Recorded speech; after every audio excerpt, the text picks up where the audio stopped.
Welcome to the Deep Dive. Our mission here is pretty simple. Cut through the noise, we stack up the source material, and we deliver the essential insights you need directly from the best accounts available. And today we are embarking on a really high-stakes, real-time tactical deep dive. We're looking at a moment of just pure, unexpected chaos that absolutely changed the course of World War. We are talking about the lightning-fast, highly improbable capture of the Ludendorff Bridge at Remagen, Germany in March of 1945. Right. And the sources for this one are incredible. Yeah, they're incredibly rich. We're drawing heavily from these extensive historical documentary transcripts. You get the raw, immediate accounts of the men who were actually there. We'll be hearing directly from the commanding officer, Second Lieutenant Carl Timmermann, and some of the key non-commissioned officers who actually led the charge across that bridge. And this isn't just a fascinating war story, for its own sake. For you, the learner, this is a masterclass in seizing a fleeting opportunity. It really is. It demonstrates the immediate power of decentralized command, of improvisation,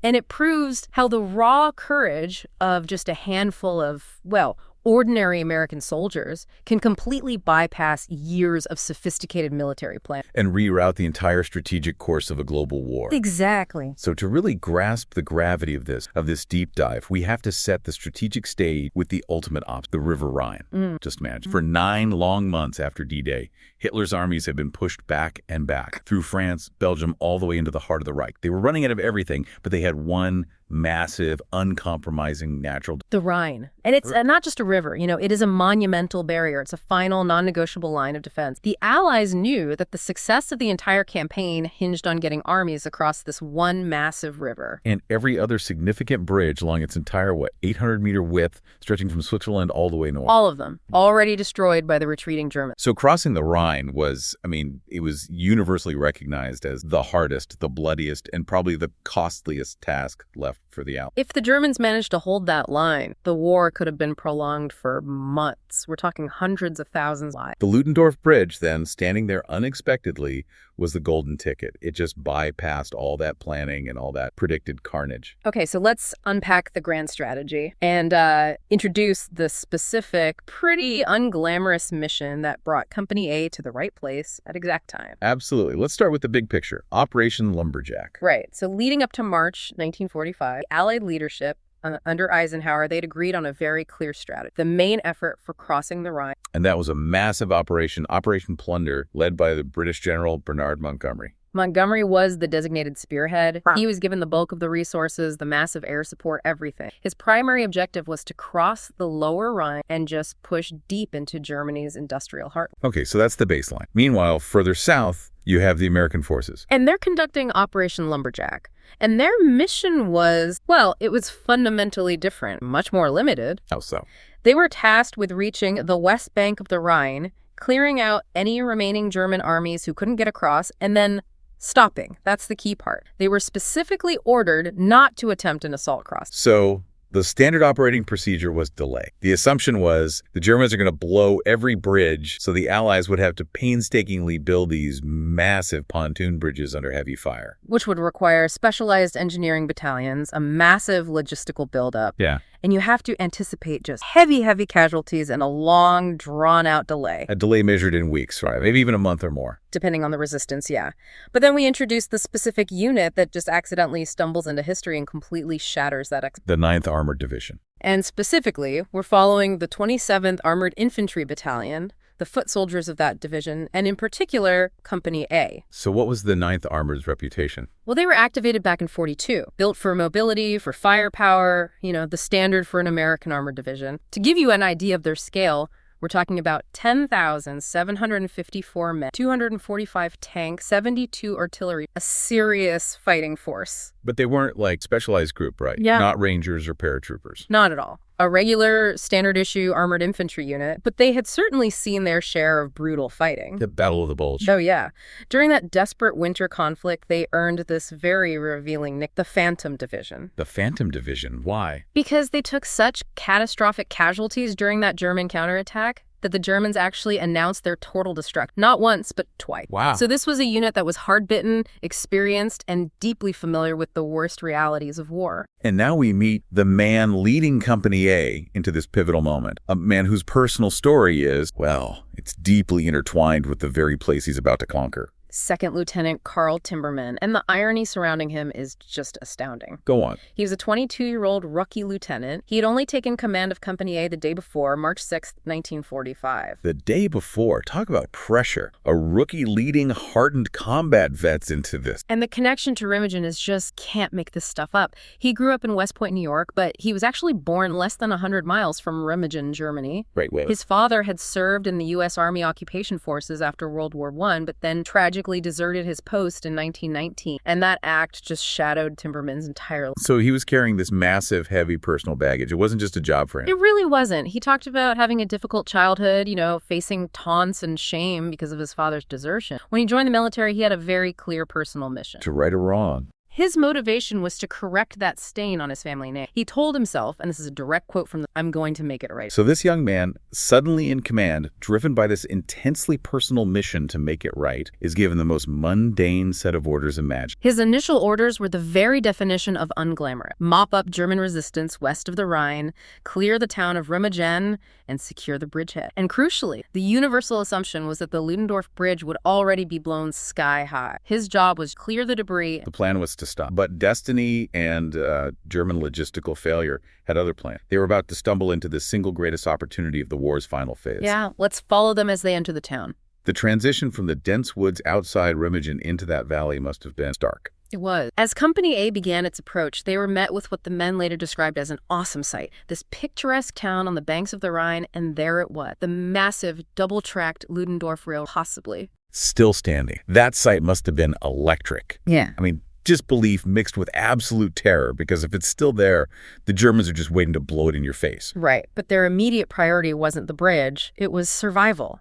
They had to instantly switch to Fibua fighting in built-up areas. You can see this reflected in their training manuals, the GIS field manual, attack on a fortified position, and combat in town. And that training is essential because urban combat is a meat grind. The enemy is in every window, behind every wall. The first rule is mobility and fire discipline. You stay tight to the cover of buildings, but you spread out immediately when crossing open streets to avoid getting wiped out by machine gun fire. The SOP was systematic clearing, house to house, often from the roof down to avoid getting trapped, and always anti-booby traps. Every step is a risk calculation. Every single one. And in this rubble-filled town, the Germans had a major advantage. The sniper. Remagen, with its destroyed houses and broken lines of sight. It's a perfect kill zone. It really was. Even ordinary German soldiers with a quality rifle were dead. Their weapon of choice was generally the K98 Maus. This is a classic piece bolt act, incredibly robust, based on early 20th century design. But it packed a punch. Oh, yeah. It fired a powerful 7.92 millimeter round with massive stopping power, and its reliability and accuracy made it lethal in the hands of a skilled defender. And that threat was nearly realized against one of their key leaders, right? Sergeant Mike Chinchar. Yeah, his platoon was suddenly being hunted. Chinchar himself was a battle-hardened street fighter, but in that environment, it almost doesn't. The anecdote is chilling. It is. One of his men suddenly realized the sergeant was exposed. He recounts hearing a shout. I heard, I think I got him. I said, who? I was told,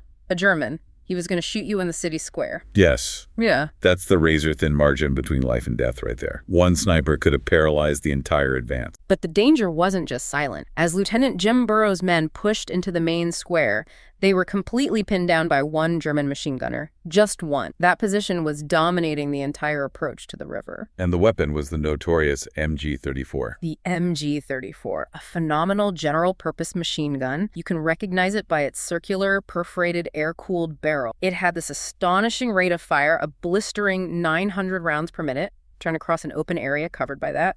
It's just suicidal. So how do you break a deadlock like that? This is where American industrial might comes into play. You bring in heavy armor. And not just any armor. The 9th Armored had just gotten a spectacular and incredibly timely upgrade. Just before the attack, they'd been assigned 10 brand new M26 Pershing heavy tanks. This detail is so critical. Because you see this contrast, right? German logistics are failing, which we'll get to, but American logistics are getting cutting-edge heavy equipment right to the front lines. Absolutely. The M26 General Pershing was a total game changer. Arguably the first truly heavy U.S. tank to seriously enter the European theater. Up until then, the Sherman was dominant, but it really struggled against the heavier German Panzers. The Pershing fixed that. What made it so superior? It's all about the main gun, a high-velocity 90mm cannon. This was the largest American tank gun in the field, capable of punching through the thickest German armor. And crucially, while it was heavily armored, it was still surprisingly agile for a heavy tank. top speed of 20 mph, making it ideal for rapid urban deployment. So Burr's men are pinned by the MG-30. Two of these massive Pershings turn the corner. And that was it. That was the end of the resistance. The tanks just needed to bring that overwhelming firepower to bear.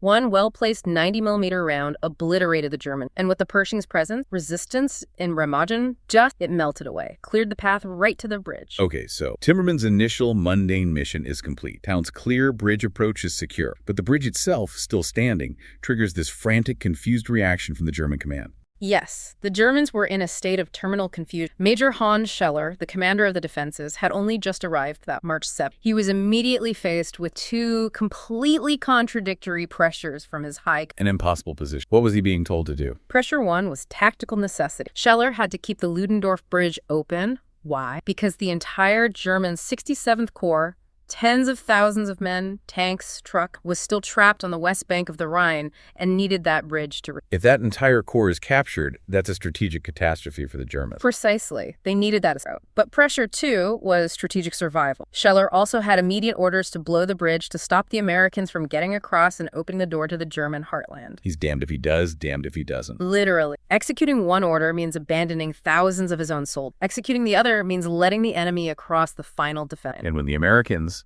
the sound of the Pershings appear. His subordinate panic. Captain Friesenhan. He panics, but it's a smart panic. He triggers a preliminary explosion that blows a crater about 30 feet wide on the western approach road. This is crucial. It stops the American tanks dead in their tracks. Allied armor is instantly denied the cross. So at this point, their official mission is complete. Timmermann's men should have just stopped, set up defenses, and waited. That was the textbook answer. But General Hogue, commanding the 9th Armored, received absolutely critical intelligence from a newly captured prisoner of war. The POW confirms the German plan. They intend to blow the bridge for good at 1600 hours. What time was it when they got that intel? It gave them about 45 minutes, maybe less. 45 minutes to cover 1,000 feet of open steel, fight through fortified towers, and disarm a structure that's... And the armor is stuck. This is where General Hogue's calculation shifts from cautious strategy to just a massive gamble. He issues new, immediate, almost suicidal orders. Timmermann and Company A are to take the bridge on foot. This was the cold calculation of high command. The value of seizing the Rhine intact was worth risking an entire company. And Timmermann's reaction says it all. So honest. He just asked, what if the bridge blows up in my face? But as a junior officer, his job was to follow orders. He had to go, spurred on by that personal mission to make it right. And the tactical reality was simple. His men were the closest. They were the only unit who could possibly attempt it in time. History was being decided by proximity. So now we have to understand what they were charging into. This wasn't just a bridge, it was a fortress, wired for instant, catastrophic annihilation. The defensive posture was, on paper, impregnable. The Germans had 160 defenders dug in. Standard military doctrine says you need an offensive force twice that size just to have a chance. Crossing that 1,000-foot bridge head-on was, by any measure, insanely dangerous. And the structure itself was engineered to be a killing field. The 1,069-foot steel arch structure was dominated by 4 massive, heavy stone towers. They were like castle turrets, 2 on each end, each 3 stories high, with gun embrasures providing these deadly, interlocking fields of fire that could sweep the entire deck. And the high ground made things even worse. It did.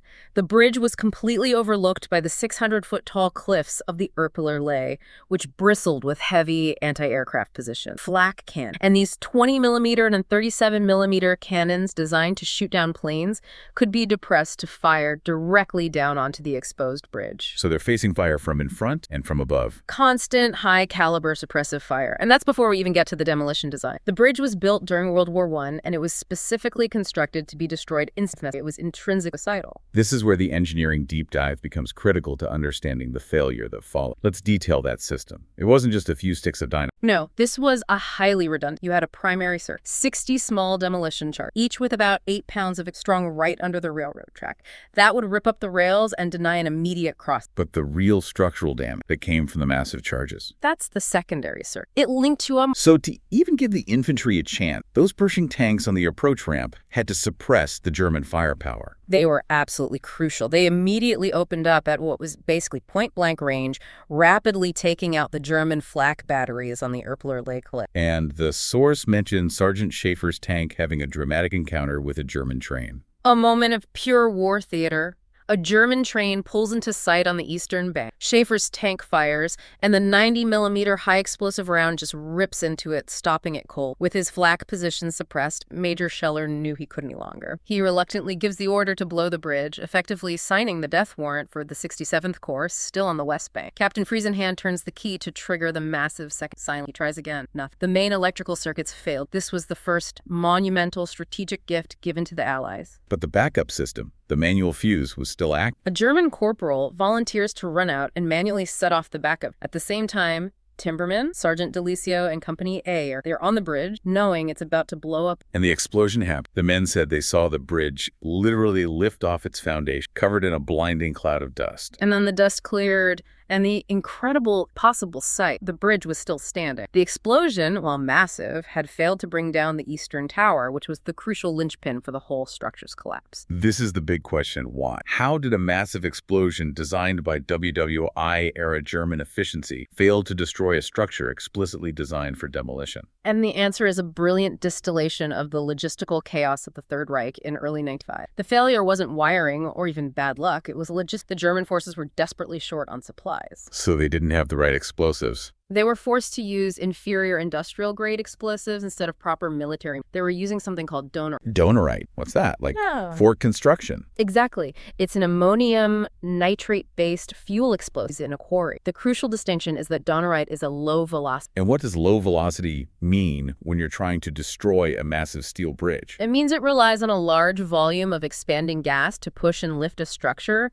Rather than generating the high-velocity shockwave, you need to instantaneously shatter and cut heavy. It's a shove versus a punch. That's a perfect analogy. Military explosives are high velocity. They generate supersonic shockwaves that cause instantaneous shearing and failure. Donerite just gives it a big push. Which is exactly what the men saw. The bridge lifted, but it wasn't shattered. Precise. The source has this great experimental comparison. When analysts tested Donerite against a steel plate like the bridges, it only made a dent. But the exact same quantity of military-grade explosive blew a hole straight through it. As one expert put it, it absolutely murdered it. So the one outcome that could have prolonged the war was negated because the Germans had the wrong grade of fertilizer mix in their bomb. A monumental error born of logistical collapse. But we have to stress, the danger wasn't over. Hundreds of pounds of unexploded, fully charged Donerite were still strung along the bridge. If a stray artillery round hit one of those charges, the whole thing could still go up. The clock is ticking, the structure is compromised, but the Americans know they have to go. This is the moment of pure infantry. Timmermann urged his men across, leading by example. Finesse was impossible. The rule for rushing a bridge under fire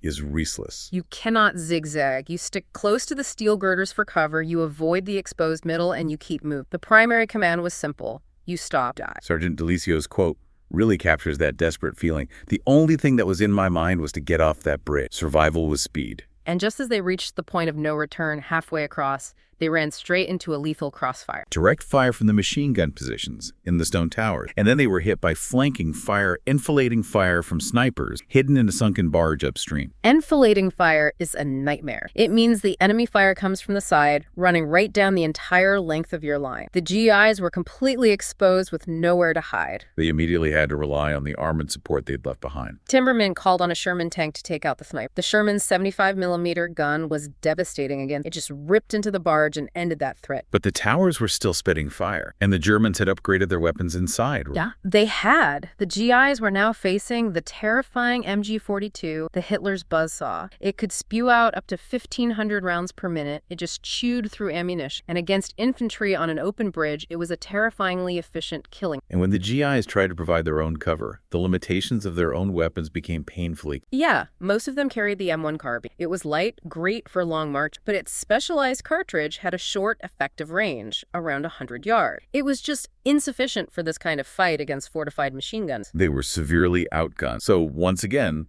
they relied on the heavy metal. Exactly. The Pershing's big 90-millimeter guns were called on. A Pershing took careful aim, fired a high-explosive shell straight into the embrasure of the left-hand tower, smashing the position in silence. That bought the infantry. While this firefight is raging on the deck, the engineers are in their own desperate race against time underneath. First Lieutenant Hugh Mott, along with Sergeants Dorland and Reynolds, were working directly under the exposed deck under constant fire. Their job was harrowing, cutting wires and physically dumping hundreds of pounds of those unexploded charges into the Rhine. The final, decisive action on the bridge deck came from Sergeant Joe DeLizio's platoon. As they advanced, someone yelled that the right tower was still active. DeLizio showed that individual initiative that defined the whole battle. He rushed the door of the stone tower and found 5 stunned Germans huddled around their MG-42, which had jammed at the most critical moment. He had them cold. What did he do? Fired a couple of warning shots, and then, using the only German he knew, he yelled, "Handy Hulk," basically. Hands up. He captured all 5 on the spot. Incredible. But he didn't stop there. No, he used the 5 Germans as a human shield to move up the stairs. On the second floor, he encountered a German lieutenant diving for cover, stopped him with 2 shots, took more prisoners,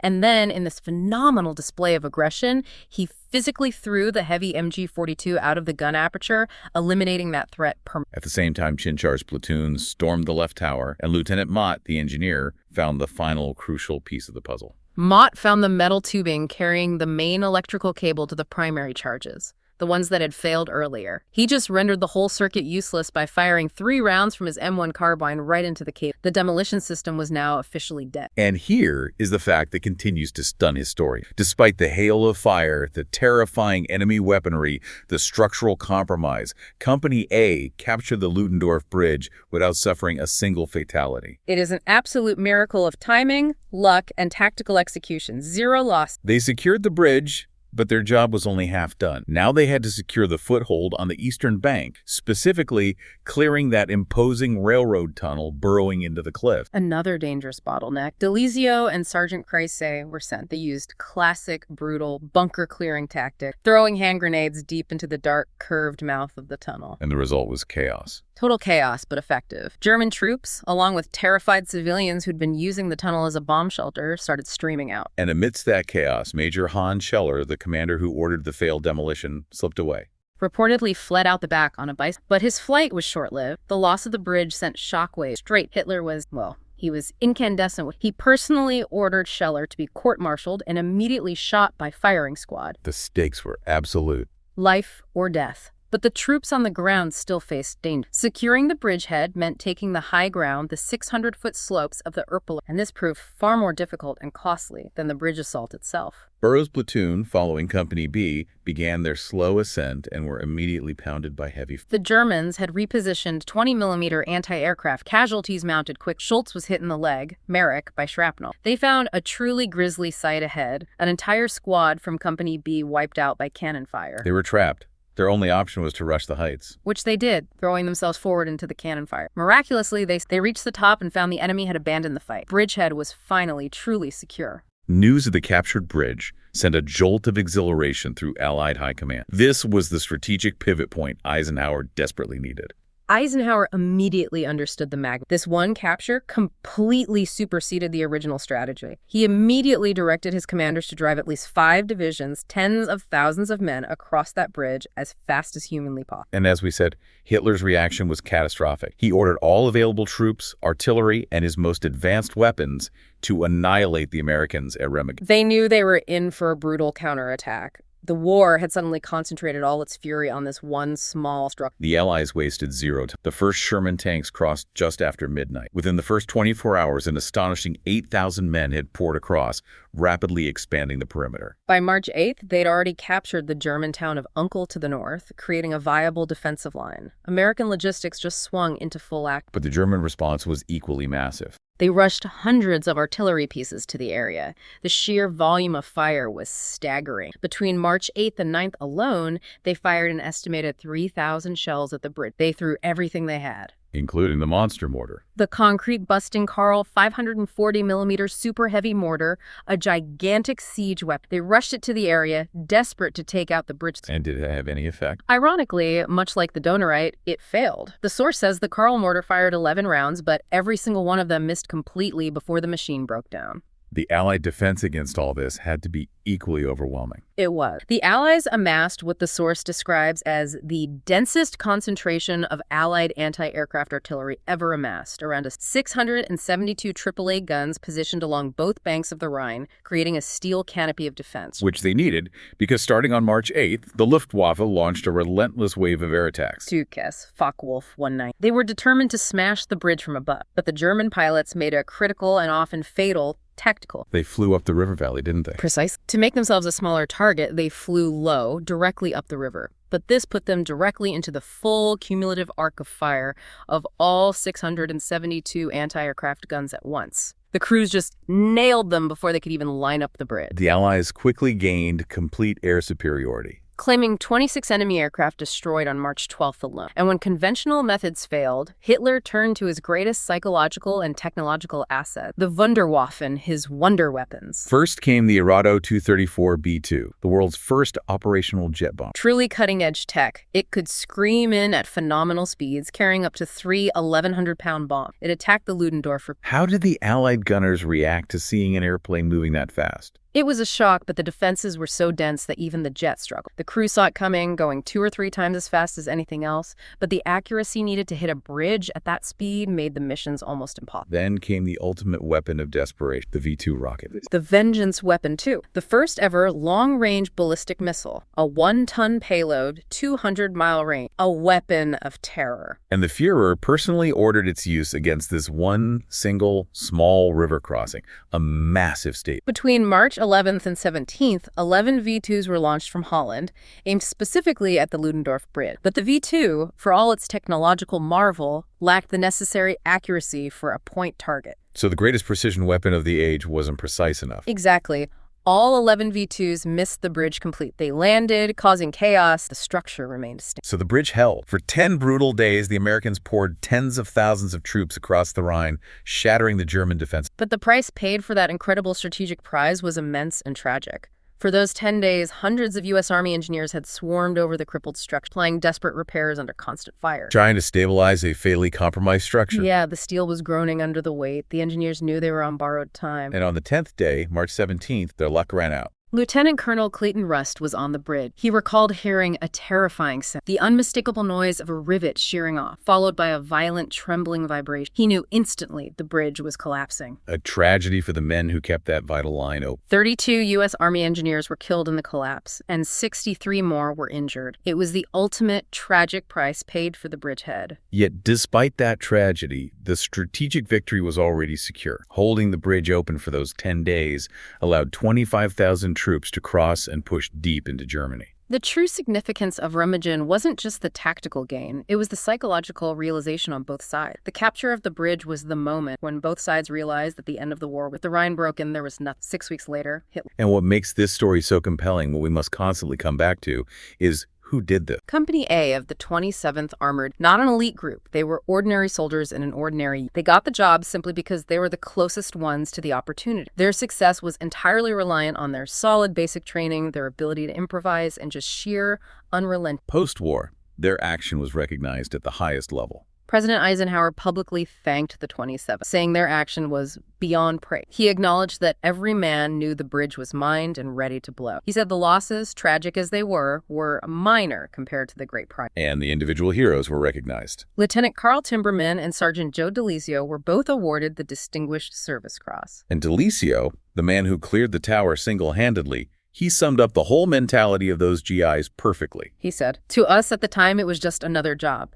It was an objective that had to be taken, and we went ahead and took it. It was just a job that had to be done, and we'd done it." A simple, unvarnished statement that secured a critical turning point in world history. So what does this all mean for us today? The core insight from this deep dive is clear. Superior grand-scale planning was ultimately bypassed by timing, desperation, and the courage of adaptable, well-trained infantry company A, who seized a fleeting opportunity. It connects directly to the idea of individual initiative, even in the most chaotic scenario. Success came down to the ability to assess the situation, rely on basic training, like that Fibula manual, and then critically, having the will to take an incredibly gutsy, high-risk move when the odds were just overwhelmingly stacked against them. And here's where it gets really interesting, and a final thought for you to mull over. We spent considerable time detailing German desperation. They threw everything they had. The Arado jet bomber, the 540mm Karl mortar, and the V-2 rocket, one of the most technologically advanced weapons of its time, designed to hit targets 200 miles away. Yet, in the final analysis, the fate of that mass strategic structure and the entire course of the war was determined not by the high-tech ballistic missile or the jet aircraft. It was determined by the humble, industrial-grade explosive Donnerei, or rather, the logistical failure that forced them to use a low-velocity quarrying explosive instead of military-grade. So what is that profound gap between cutting-edge, long-range technology and basic, immediate logistical failure? Tell us about the fundamental, unpredictable nature of warfare, even today. Sometimes the simplest, most mundane failure in the supply chain can neutralize the greatest innovation. That is something absolutely worth pondering.